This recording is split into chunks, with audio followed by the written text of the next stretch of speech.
Hello, hello students. Welcome to all of you. In this class 9th. This is your subject science, and this is your chapter 11, and the chapter name is work and energy. This is your video number 42. Okay, students. In the previous class we have studied about the work. Okay students, हमने work के बारे में आपको समझाया था and work पे हमने काफ़ी सारे न्यूमेरिकल्स भी कर लिए हैं. ओके स्टूडेंट्स, अब नेक्स्ट टॉपिक आप हमारा आता है बच्चों एनर्जी. एनर्जी क्या है, what is mean by energy. ठीक है, तो अब हम एनर्जी के बारे में यहाँ पर हम आपसे डिस्कस करेंगे. ठीक है बच्चों, एनर्जी क्या है, कितने फॉर्म्स की एनर्जी होती है, एनर्जी की एसआई यूनिट क्या होती है, जैसे कि मैंने आपको प्रीवियस क्लास में बताया था. ठीक है, आज इस क्लास में हम इसे डिस्कस करेंगे. ओके स्टूडेंट्स, तो सबसे पहले हम एनर्जी के बारे में लिखेंगे बच्चों. The capacity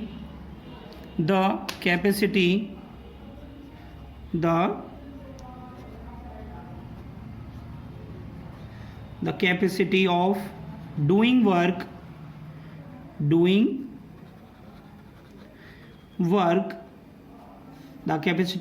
work by A body or an object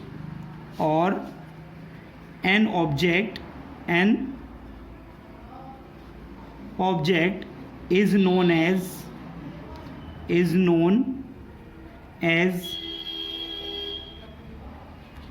energy of the body or object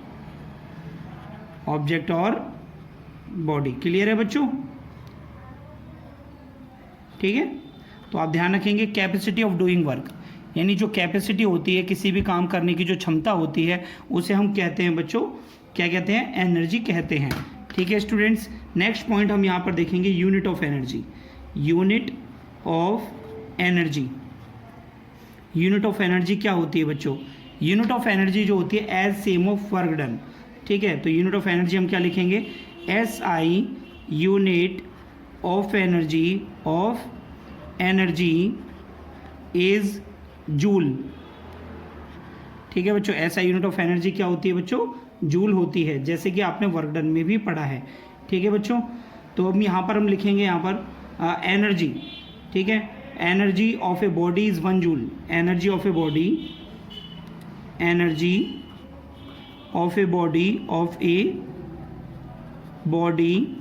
is 1 joule. It means that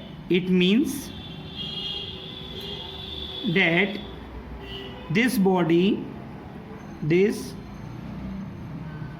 body has capacity to do 1 joule of work. यानी इस बॉडी की कैपेसिटी है, ये 1 जूल वर्क कर सकती है. Okay students, ठीक है, अब हम यहाँ पे सीखेंगे बच्चों फॉर्म्स ऑफ एनर्जी के बारे में. किसके बारे में, फॉर्म्स ऑफ एनर्जी. ठीक है, एनर्जी की कितनी फॉर्म्स होती हैं इसके बारे में देखेंगे बच्चों यहाँ पर. ठीक है, नंबर फर्स्ट पॉइंट देखिए बेटा, ये आपका मैकेनिकल एनर्जी. मैकेनिकल एनर्जी क्या होती है बच्चों, what is mean by mechanical energy. ठीक है, तो मैकेनिकल एनर्जी की डेफिनेशन है, उसको हम यहाँ पर आपको समझाएंगे. ठीक है बच्चों, तो सभी स्टूडेंट्स देखें मैकेनिकल एनर्जी. तो मैकेनिकल एनर्जी को हम डिफाइन करेंगे, the sum of kinetic energy and potential energy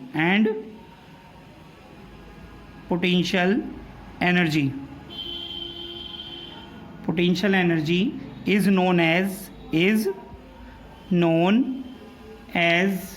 mechanical energy.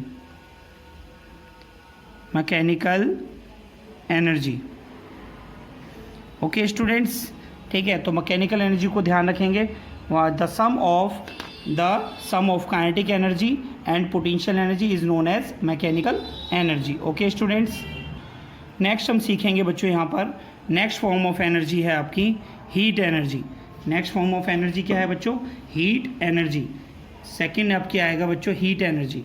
Heat energy, heat और थर्मल, इसे हम थर्मल भी बोलते हैं, थर्मल एनर्जी। तो हीट और थर्मल एनर्जी क्या होती है बच्चों? हीट और थर्मल एनर्जी को हम डिफाइन कर सकते हैं यहाँ से, द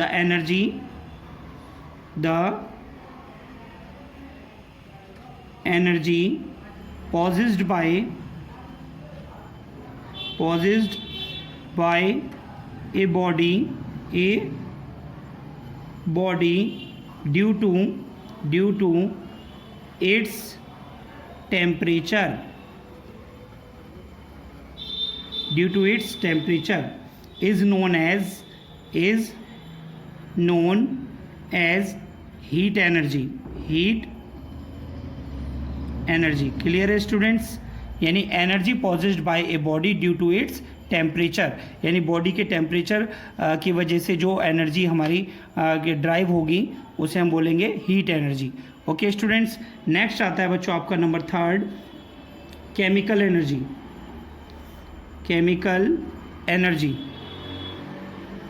केमिकल एनर्जी क्या होता है बच्चों?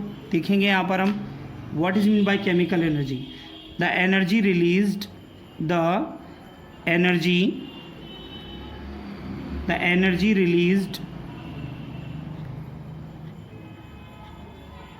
in chemical reactions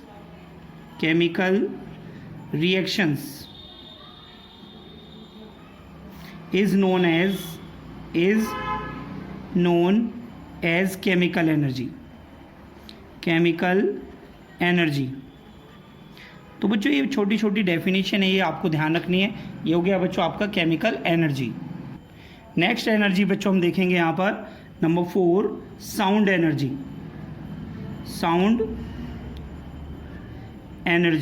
sound energy क्या होती है बच्चों? देखिए यहाँ पर बच्चों, साउंड एनर्जी कैसे डिफाइन करेंगे? The energy of vibrating body, the energy of A vibrating body, vibrating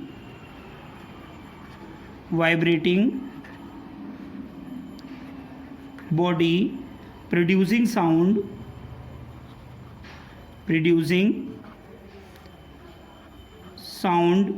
is known as sound energy। Okay students, ठीक है। नेक्स्ट पॉइंट हम देखेंगे बच्चों यहाँ पर, इलेक्ट्रिकल एनर्जी। इलेक्ट्रिकल एनर्जी क्या होती है बच्चों? ये आपकी छोटी छोटी डेफिनेशन है बच्चों, जो जर्नली आपको पता होना चाहिए, ठीक है बच्चों। इलेक्ट्रिकल एनर्जी को कैसे डिफाइन करेंगे? The energy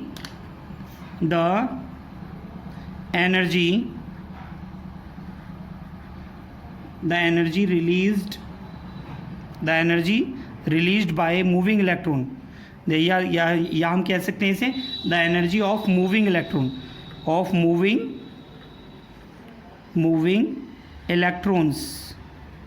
the energy of moving electrons in a conductor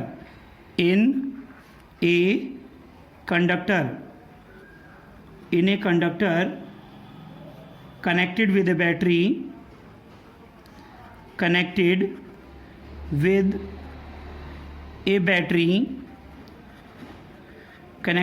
battery is known as electrical energy। Okay students, तो आपको जो है ये जो छोटे छोटे से पॉइंट्स हैं, ये आपको सभी एनर्जी ध्यान रखनी है। नेक्स्ट पॉइंट आता है बच्चों नंबर 6 में, हम यहाँ पर आपको बता रहे हैं न्यूक्लियर एनर्जी।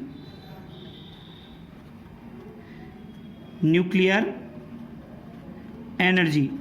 एनर्जी क्या होती है बच्चों? The energy released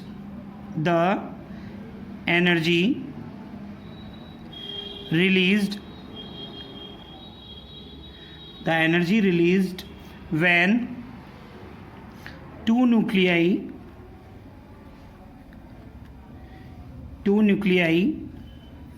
of light elements, light यानी हल्का, light elements combine with each other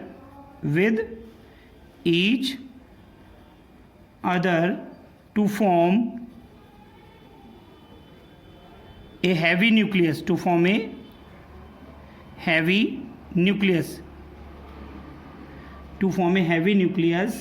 ठीक है बच्चों। The energy is release is known as nuclear energy. Okay students, next energy बच्चों हम देखेंगे यहाँ पर number 7 solar energy.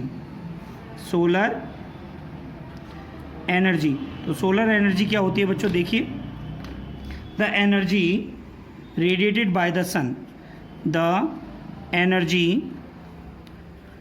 radiated by the sun is known as solar energy। Okay students, तो आपको उम्मीद करता हूँ बेटा ये सारी पॉइंट्स आपको अच्छे से समझ में आ गए होंगे। ये सारे पॉइंट्स आप अपनी कॉपी में नोट कर लीजिए बच्चों, ठीक है।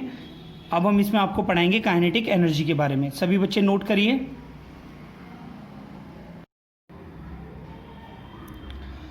तो नेक्स्ट पॉइंट बच्चों हम यहाँ पर पढ़ने वाले हैं, ठीक है, एनर्जी के बारे में, ठीक है। एनर्जी, काइनेटिक एनर्जी किसके बारे में पढ़ेंगे बच्चों, kinetic energy,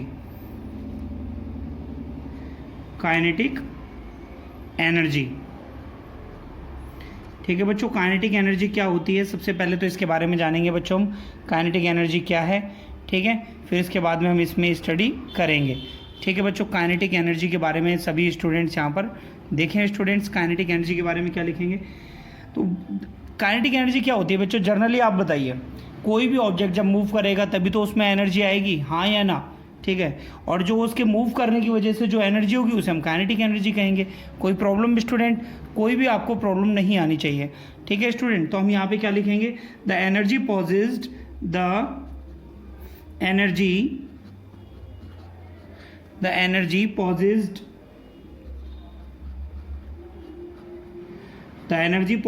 by a body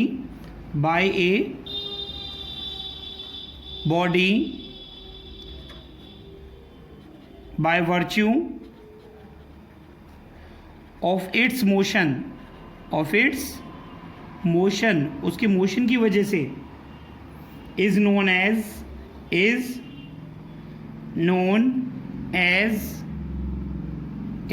as kinetic energy।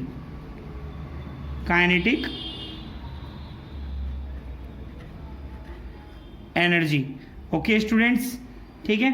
अगर हम किसी भी तरीके से, दूसरे तरीके से अगर हम इसको डिफाइन करते हैं, ठीक है, तो बच्चों हम इसे कैसे कह सकते हैं, देख सकते हैं आप, और इसमें मैं आपको समझा रहा हूँ, ठीक है। Anything which moves, anything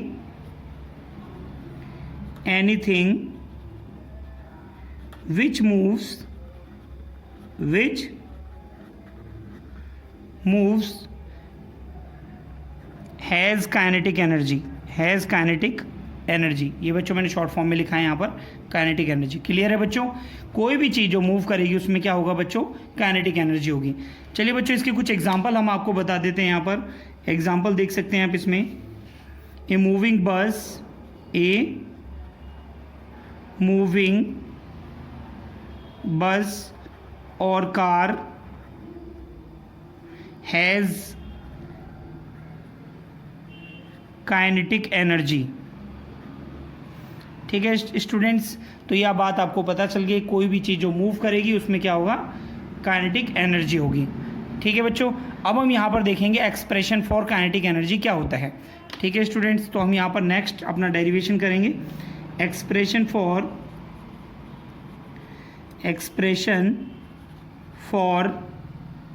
kinetic energy.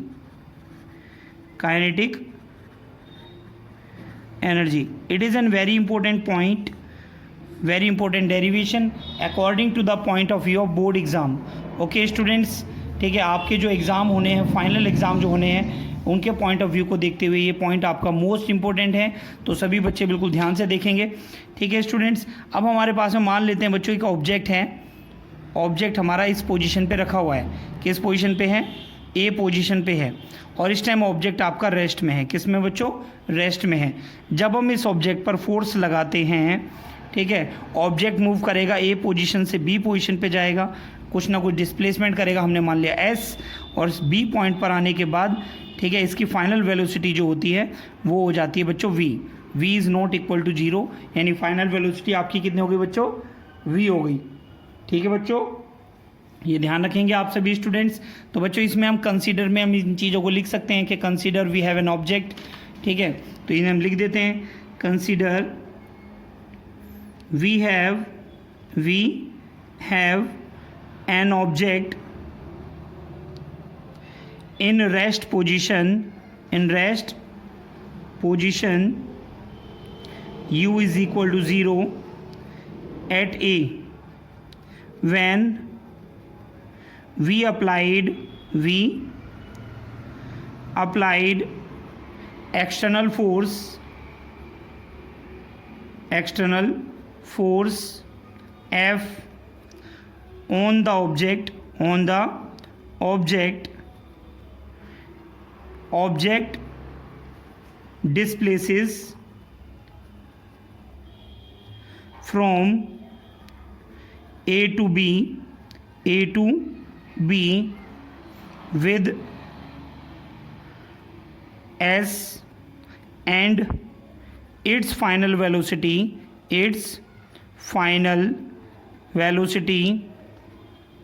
becomes V। Okay students, तो इसकी जो फाइनल वेलोसिटी है वो कितनी हो जाती है बच्चों? v हो जाती है। ठीक है स्टूडेंट्स, अब हम यहाँ से क्या निकालेंगे बच्चों? इसमें हमें निकालना है काइनेटिक एनर्जी का एक्सप्रेशन। तो बच्चों हम इसमें क्या करेंगे, अब देखेंगे आप सभी स्टूडेंट्स। इसमें यहाँ पर हम आपको बताएंगे बेटा, जब किसी भी ऑब्जेक्ट पर फोर्स लगाया जाता है तो उसमें क्या होता है बच्चों? वर्क डन होता है। क्या होता है बच्चों? Work done. तो आप क्या देख रहे हैं यहाँ से? We know that W is equal to क्या होता है बच्चों? W is equal to F into s. This is your equation number 1। Clear है स्टूडेंट्स? कोई प्रॉब्लम यहाँ पर? ठीक है, नहीं है। अब आपकी इनिशियल वेलोसिटी क्या है? 0, और इसमें s डिस्टेंस है, टाइम इसमें गिवन नहीं है। ठीक है बच्चों, जब कोई भी ऑब्जेक्ट जब मूव करेगा तो उसमें आपका एक्सेलरेशन भी होगा, टाइम भी लगेगा। ठीक है, बट हम यहाँ पर जो है हम किससे देखेंगे? By the third equation.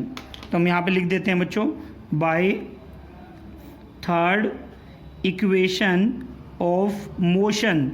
Third equation of motion क्या होती है बच्चों?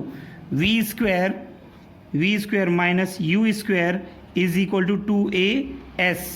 और आपका u क्या दे रखा है बच्चों? 0 दे रखा है। ठीक है बच्चों, तो आपका कितना आ जाएगा? वी स्क्वायर माइनस 0 का square is equal to 2as। Clear है स्टूडेंट्स? हाँ या ना? ठीक है, अब इसके आगे हम यहाँ पर देखेंगे बच्चों। ठीक है, तो हम यहाँ से किसकी वैल्यू निकालेंगे बच्चों? a की वैल्यू निकालेंगे। ठीक है, a की वैल्यू जब निकालेंगे तो आपके पास में क्या आने वाला है बच्चों? a is equal to v square upon में 2s। देखिए बच्चों ध्यान से, a की वैल्यू आपके पास आ जाती है वी स्क्वायर अपॉन में 2s। ठीक है, this is your equation number 2। And f is equal to by the third law of motion. Second law of motion क्या होता है बच्चों? By second law of motion, second law of motion. Second law of motion क्या कहता है बच्चों? F is equal to ma। This is your equation number 3। हाँ या ना बच्चों? ठीक है, अब ये दो इक्वेशन, तीनों इक्वेशन की वैल्यू आप इसमें पुट करेंगे तो बेटा आपके पास में क्या आएगा? चलिए बेटा नेक्स्ट पेज पर हम इसे देखते हैं। तो बच्चों अभी आपने क्या सॉल्व किया? इक्वेशन नंबर 1 में आपने देखा यहाँ से क्या था बच्चों? आपका W is equal to F into s. ठीक है, तो हम यहाँ पे नोट करेंगे बेटा, आपके पास में first equation, second equation and third equation से जो वैल्यू आई है उसको आप सॉल्व करेंगे। ठीक है, अभी आपने क्या सॉल्व किया बच्चों? a is equal to v square upon में 2s, ये वैल्यू आ गई थी। हाँ या ना बच्चों? एंड सेकेंड आपका f is equal to ma। तो बच्चों एसेलरेशन, जो आपका एसेलरेशन है a की वैल्यू को आप जब इस इक्वेशन में पुट करेंगे तो f कितना हो जाएगा बेटा? m इंटू a की वैल्यू क्या हो जाएगी? वी स्क्वायर अपॉन में 2s। ठीक है बच्चों, this is your equation number 4। ठीक है, बाय इक्वेशन फर्स्ट एंड 4। तो फर्स्ट इक्वेशन और फर्स्ट इक्वेशन क्या थी बच्चों? W is equal to F into s. अब इस F की वैल्यू को आप यहाँ पुट कर दीजिए बेटा। W इज इक्वल टू कितना हो जाएगा? F की वैल्यू आ जाएगी आपकी m वी स्क्वायर अपॉन में 2s इंटू एस। तो बेटा आप यहाँ से क्या देख रहे हैं, एस से आपका एस कैंसिल आउट हो रहा है, ठीक है बच्चों। तो आपके पास W इक्वल टू कितना आ जाएगा, हाफ एम वी स्क्वायर, ठीक है स्टूडेंट्स। तो ये आपका क्या आ गया बच्चों, वर्क डन आ गया। क्या आ गया बच्चों, वर्क डन आ गया, ठीक है। अब आप यहाँ पे क्या लिखेंगे बच्चों, this work done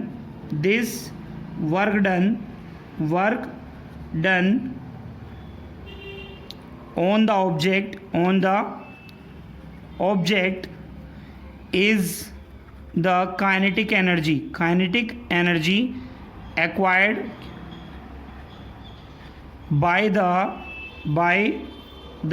moving object। जो आपका जो ऑब्जेक्ट है जो मूव कर रहे हैं, ठीक है, उसके अंदर जो काइनेटिक एनर्जी होगी वो यही वर्क डन की होगी। सो W इज इक्वल टू कितना हो जाएगा बच्चों, काइनेटिक एनर्जी को हम ऐसे भी लिख सकते हैं बच्चों, E K, ठीक है। तो हम यहाँ पे फॉर्मूला क्या बन जाएगा बच्चों, E K यानी kinetic energy is equal to half m v square. Okay students, तो ये आपका फॉर्मूला यहाँ से प्रूव हो जाता है, इसमें यहाँ लिख देंगे हम हैंस प्रूव्ड, ठीक है बच्चों। ये इंपॉर्टेंट डेरिवेशन है बच्चों आपका, ठीक है। मैंने आपको कैसे बताया बच्चों, स्टार्टिंग से देखें। सबसे पहले हमने क्या किया, W equal to f into s. Second third equation of motion को आपने यूज़ किया, यहाँ से आपने एक्सेलरेशन की वैल्यू निकाल ली।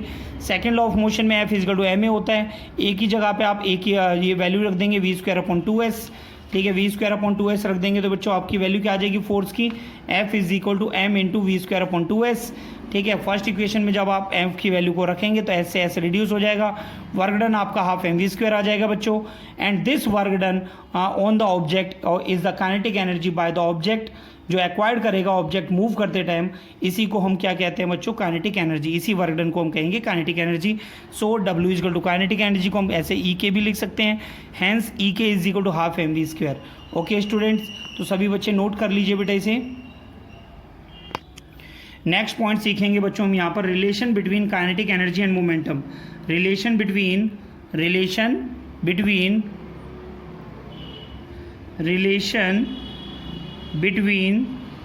Kinetic energy and momentum. Momentum को किससे डिनोट करते हैं बच्चों, P से, ठीक है बच्चों, जैसे कि आपको मैंने प्रीवियस चैप्टर में आपको पहले पढ़ाया था। ओके स्टूडेंट्स, तो हम यहाँ पर कैसे सॉल्व करेंगे बच्चों, काइनेटिक एनर्जी का फॉर्मूला और मोमेंटम का फॉर्मूला नोट कर लीजिए। सबसे पहले लिखेंगे हम यहाँ पर we no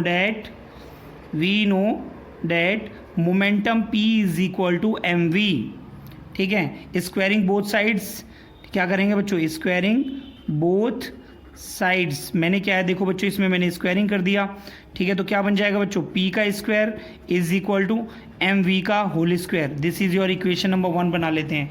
okay students, now ठीक है, अब हमारे पास में एक और फॉर्मूला है, also kinetic energy is equal to half m v square. This is your equation number 2, ठीक है बच्चों। अब equation first divide by second हम यहाँ पर करेंगे रिलेशन निकालने के लिए। On dividing equation first divide by second. तो बच्चों आप यहाँ से क्या देख रहे हैं, इक्वेशन फर्स्ट क्या है बच्चों आपके पास, P स्क्वायर, ठीक है, अपॉन में क्या आ जाएगा बच्चों, E K is equal to आपका कितना आ जाएगा, m square v square upon में हाफ एम वी स्क्वायर। तो बच्चों आप यहाँ से देख रहे हैं v स्क्वायर से v स्क्वायर कैंसिल आउट हो रहा है, m से आपका 1m कैंसिल हो रहा है। तो बच्चों आपका ये कितना आ जाएगा, यहाँ से ये 2 पर हो जाएगा तो 2m बचेगा। यहाँ से आप देख रहे हैं बेटा ये बाकी कैंसिल आउट हो जाएगा। तो आप देख रहे हैं यहाँ से P square is equal to क्या आ जाएगा, 2m E K। ये देख रहे हैं बेटा, ये क्रॉस मल्टीप्लाई होकर यहाँ पर आ जाएगा। तो अब हम यहाँ पर क्या लिख सकते हैं बेटा, P निकालेंगे यहाँ से, P is equal to under root में 2m E K। E K क्या है बच्चों यहाँ पर, काइनेटिक एनर्जी। E K क्या है, kinetic energy. This is the relation for momentum and kinetic energy का बच्चों ये रिलेशन है। ये रिलेशन बच्चों आपका 2 मार्क्स से 3 मार्क्स का आपके एग्जाम में पूछा जाता है, तो सभी बच्चे इसे ध्यान रखेंगे। और E K फॉर हमने क्या लिया है बच्चों, काइनेटिक एनर्जी, ठीक है स्टूडेंट्स, सभी बच्चे नोट कर लीजिए इसे। बच्चों अब हम सीखेंगे यहाँ पर वर्क एनर्जी थ्योरम के बारे में। वर्क एनर्जी थ्योरम के बारे में हम यहाँ पर सीखेंगे, ठीक ठीक है स्टूडेंट, सबसे पहले हम इसे डिफाइन करेंगे according to work energy theorem. According to work energy theorem, work energy theorem, the work done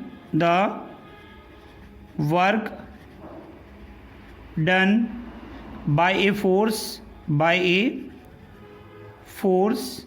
applied on an object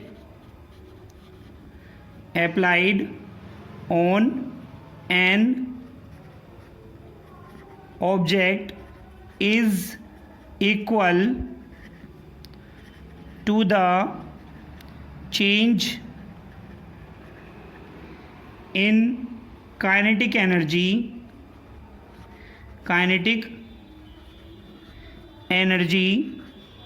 of that object।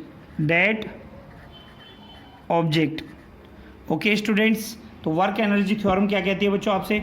According to work energy theorem, the work done by a force applied on an object is equal to the change in kinetic energy of that object.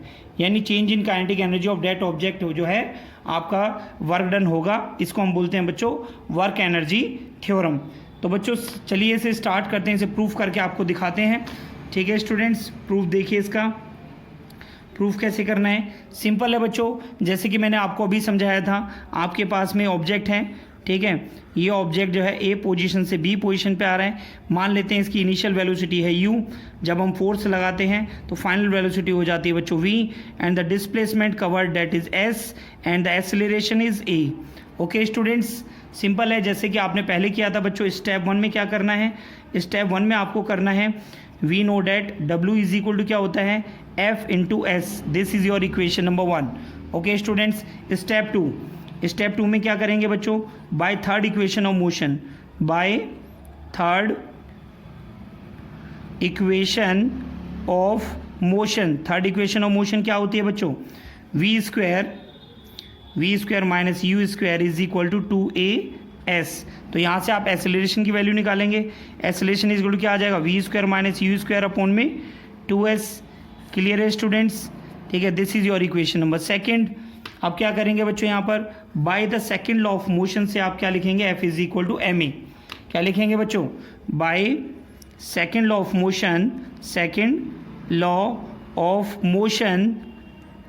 F is equal to ma। ठीक है बच्चों, अब आपके पास में a की value यहाँ से आ गई है, ठीक है, आप इसे पुट कर सकते हैं यहाँ से। F is equal to m, a की वैल्यू आपकी हो गई है बच्चों v square minus you square upon में 2s। क्लियर है बच्चों? This is your equation number 3। Okay students, अब इस इक्वेशन को आप किस में पुट करेंगे? By equation first. अब लिखेंगे यहाँ पर बाय इक्वेशन फर्स्ट। तो इक्वेशन फर्स्ट क्या है बच्चों? w is equal to f into s. तो बच्चों यहाँ पर f की वैल्यू क्या हो जाएगी? m v square minus you square upon में 2s इंटू एस। तो बेटा आप क्या देख रहे हैं यहाँ से? ये आपका जो s है, ठीक है, ये जो s की वैल्यू है ये आपकी क्या हो रही है बच्चों? ये कैंसिल आउट हो रही है इस h से, ठीक है। तो आपका कितना आ जाएगा? w इज इक्वल टू, अंदर मल्टीप्लाई करेंगे बेटा यहाँ से, एम वी स्क्वायर अपॉन में 2 minus m u square upon में 2। तो बच्चों आपको क्या दिखाई दे रहा है यहाँ से? आप देख रहे हैं work done is equal to, ये फाइनल काइनेटिक एनर्जी है, काइनेटिक एनर्जी फाइनल, ठीक है बच्चों, kinetic energy final minus kinetic energy आपको दे रखी है, काइनेटिक एनर्जी इनिशियल की। ठीक है बच्चों, this is the change in work done is equal to change in kinetic energy. इसको हम ऐसे भी लिख सकते हैं बच्चों, W is equal to kinetic energy of final minus kinetic energy of initial. ठीक है बच्चों, तो हमने यहाँ पर इसे प्रूफ आपको दिखा दिया है, तो हम ये लिख देंगे यहाँ पर हैंस प्रूव्ड। ठीक है बच्चों, तो ये बहुत ही इंपॉर्टेंट आपका डेरिवेशन था बच्चों वर्क एनर्जी थ्योरम का। ठीक है बच्चों, सिंपल है, बस आपको यहाँ पर इनिशियल वेलोसिटी u और फाइनल वेलोसिटी आपकी v हो जाएगी जब आपका फोर्स लगने के बाद ऑब्जेक्ट आपका डिस्प्लेस होके जाएगा बच्चों। ठीक है, w इक्वल टू क्या होता है? F into S by the third equation of motion. Acceleration निकालेंगे, सेकंड लॉ ऑफ मोशन से आप फोर्स इक्वल टू m रख सकते हैं। a की वैल्यू आप यहाँ पुट कीजिए, उसके बाद में आप फर्स्ट इक्वेशन में आप इस वैल्यू को पुट करके आप इसे सॉल्व कर सकते हैं। ठीक है स्टूडेंट्स, तो बच्चों ये आपका था वर्क एनर्जी थ्योरम। सभी बच्चे नोट कर लीजिए बेटा इसे। एक न्यूमेरिकल करते हैं बच्चों। यहाँ से एक क्वेश्चन हम सीखने की कोशिश करते हैं बच्चों, आपको सिखाते हैं एक क्वेश्चन कि काइनेटिक एनर्जी के क्वेश्चन आपको किस तरीके से सॉल्व करने हैं। ठीक है स्टूडेंट्स, ए क्रिकेट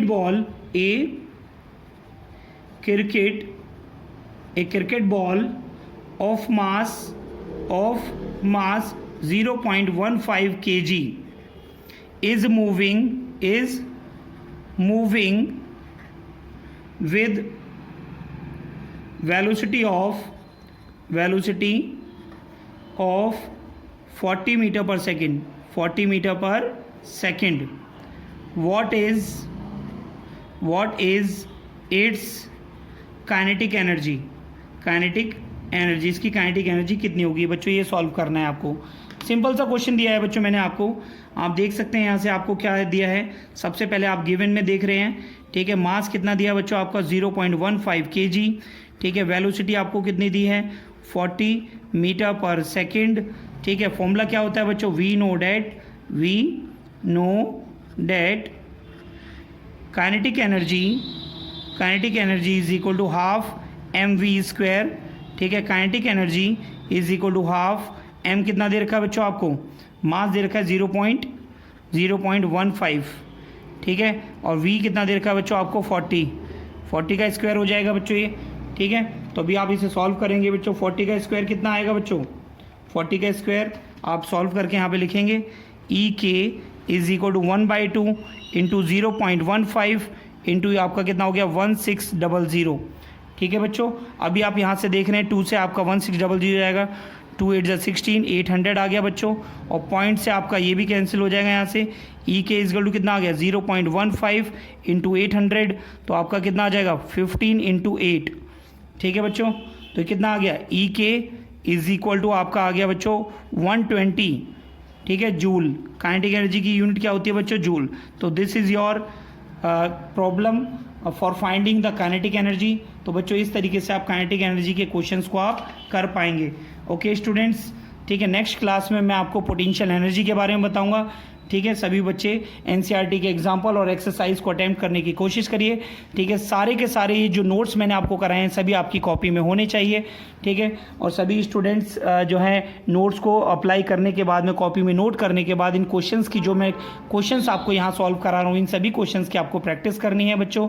ओके स्टूडेंट्स, आज की क्लास में इतना ही। Thank you.